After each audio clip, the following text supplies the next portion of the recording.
Trong video hôm nay, mình sẽ hướng dẫn bạn cách bảo trì tủ điện đúng chuẩn kỹ thuật, giúp tránh cháy nổ, tiết kiệm chi phí và đảm an toàn tuyệt đối.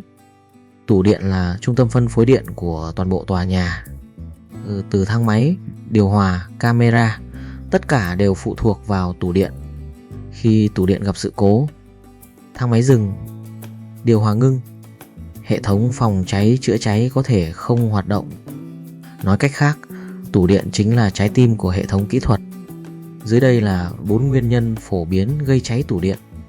Đầu nối lỏng dẫn đến sinh nhiệt, bụi bẩn tích tụ dẫn đến dẫn điện, quá tải dẫn đến thiết bị nóng lên, dây điện cũ dẫn đến dễ chập cháy.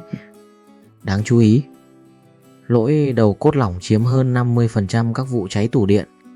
Các hạng mục cần bảo trì: kiểm tra CB, ACB, MCCB, MCB. Đầu tiên là CB thiết bị đóng cắt.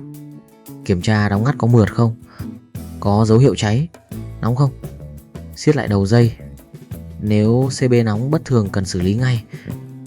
Kiểm tra thanh cái. Thanh cái là nơi truyền dòng điện lớn. Kiểm tra oxy hóa. Siết bu lông. Dùng camera nhiệt. Thanh cái nóng có nguy cơ cháy cực cao. Kiểm tra dây điện và đầu cốt. Đây là bước quan trọng NHT. Siết lại tất cả đầu cos.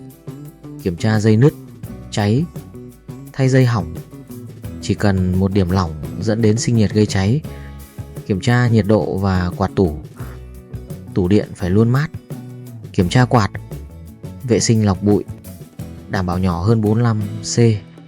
Quy trình bảo trì chuẩn. Bước 1. Ngắt điện. Treo biển cảnh báo, đảm bảo an toàn tuyệt đối. Bước 2. Vệ sinh. Dùng khí nén máy hút bụi, không dùng nước. Bước 3.